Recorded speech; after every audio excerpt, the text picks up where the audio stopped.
ప్రభువు పేరిట shalom and praise the lord.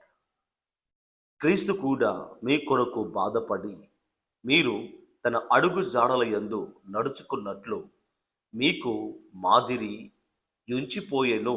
మొదటి పేతురు 2:21.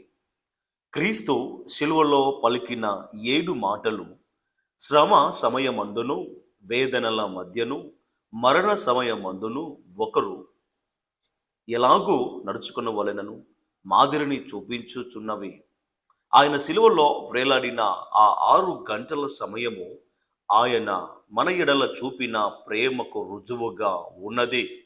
6 గంటల్లో ఆయన నోట నుండి వచ్చిన 7 మాటలు ఎంతో లోతైనవి, పరిశుద్ధమైనవి.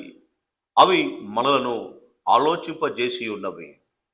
బాధ భరించలేక అల్లాడుచున్న పిరికి వాని స్వరముగా కాక, అవి జయము నొందిన వాని ఘోషగా మన చెవులలో మారుమ్రోగుచూ ఉన్నవి.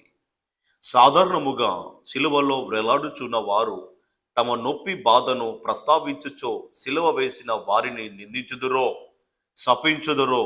అయితే క్రీస్తు క్షమాపణ మాటలను పలికెను.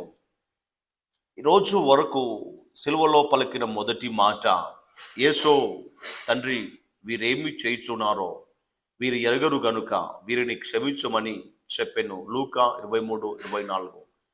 సిలువలో పలికిన రెండవ మాట, అందుకాయన వానితో, నేడు నీవు నాతో కూడా పరదేశులో ఉందువని నిత్యముగా నీతో చెప్పుచున్నాను అనెను. లూకా 23:43.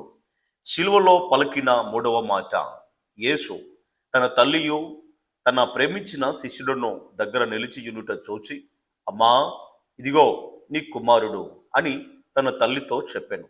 తరువాత తన శిష్యుని చూసి, ఇదిగో నీ తల్లి అని చెప్పాను. ఆ గడియ నుండి ఆ శిష్యుడు ఆమెను తన ఇంట చేర్చుకొనెను. సిలువలో పలికిన నాలుగవ మాట, ఇంచుమించు 3 గంటలప్పుడు యేసు ఏలీ ఏలీ లమా సబక్తాని అని బిగ్గరగా కేకలు వేశారు. 4వ మాట వరకు మేము ధ్యానించి ఉన్నాం. ఈరోజు 5వ మాట, అటు తర్వాత సమాప్తమును. అప్పటికే సమాప్తమైనదని యేసు ఎరిగి, లేఖనము నెరవేరునట్లు నేను దప్పిగొనుచున్నాను అనెను. యోహాను 19:28. సిలువ నుండి పలికిన మొదటి మాటల్లో క్రీస్తు తన శక్తులను గూర్చి ఆలోచించెను. రెండవ మాట పశ్చాత్తాపడిన దొంగ సంబంధించినది. మూడవ మాటలో తన తల్లిని గూర్చిన చింతను వ్యక్తపరచెను. 4వ మాట విడవబడిన స్థితికి సంబంధించినది. 5వ మాటలో దాహమును గూర్చిన ఆయన ప్రస్తావించుచూ ఉన్నాడు.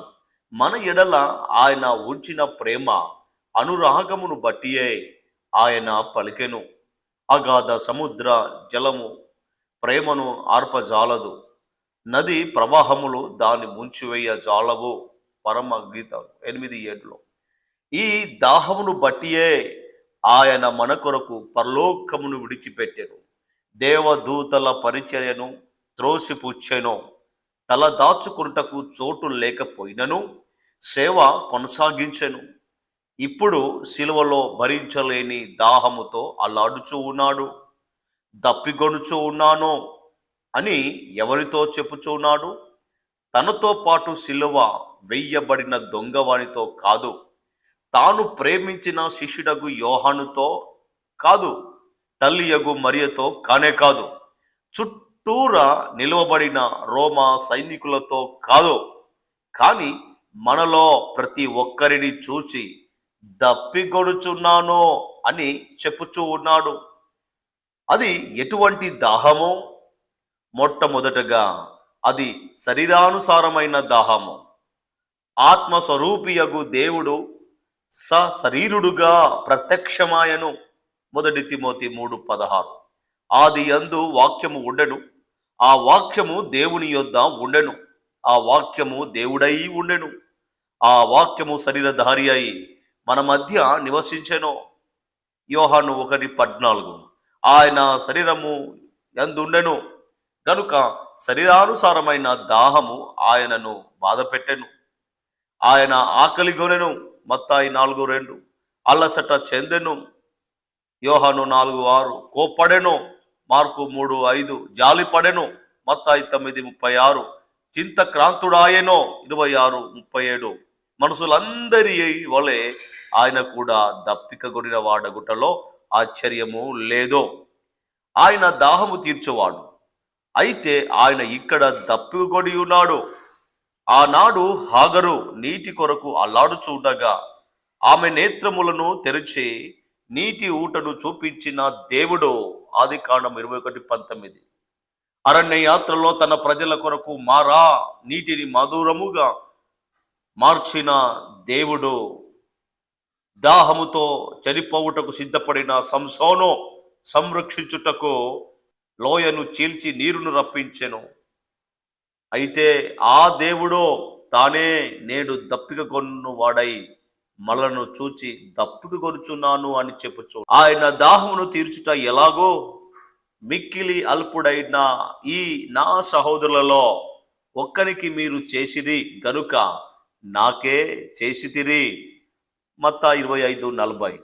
మరియు శిష్యుడని ఎవడు ఈ చిన్న వారిలో గిన్నెడు చన్నీళ్లు మాత్రము త్రాగనిచ్చునో వాడు తన ఫలము పోగొట్టుకొనుడని నిశ్చయముగా మీతో చెప్పుచున్నాను. రెండవదిగా యేసుక్రీస్తు యొక్క దాహము లేఖనము ఎడల గల దాహము.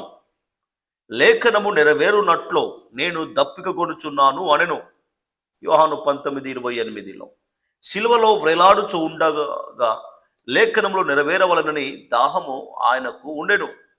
క్రీస్తు ఎదుర్కొనిన అన్ని శ్రమలలో బైబిల్ ముందుగా తెలియజేశాను. స్నేహితుల చేత విడవబడుట కీర్తన 41:4, పొరుగు వారి చేత విడవబడుట, కూట సాక్షులు లేచుట, దౌర్జన్యము చెందుట వలన నోరు తెరవలేని స్థితి, దుర్మార్గులు ఆవరించుట, సిలువ వేయుట, నిందలకు ఆస్పదమగుట, ఆయన అంగి కోసము చీట్లు వెయ్యుట, దేవుని చేత విడవబడిన స్థితి, అలాగూ సమస్తమును నెరవేరెనో. క్రీస్తు దప్పిగొనియుండెనో. కీర్తనకారుడైన దావీదు క్రీస్తు దాహమును గూర్చియు దుర్మార్గులు చేసిన పనిని గూర్చియు ముందుగానే రాసెను. వారు చేదును నాకు ఆహారముగా ఇచ్చిరి. కీర్తనలు 69:21. ఈ లేఖనము నెరవేరునట్లుగా ఆయన దప్పికొనుచున్నాను అనెను. అవును, దేవుని బిడ్డలారా, భూమి ఆకాశము గతించెను గాని దేవుని మాటలు ఎప్పుడూ గతించవో.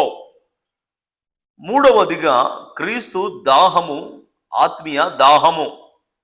అతడు తనకు కలిగిన వేదనను తృప్తి నొందును.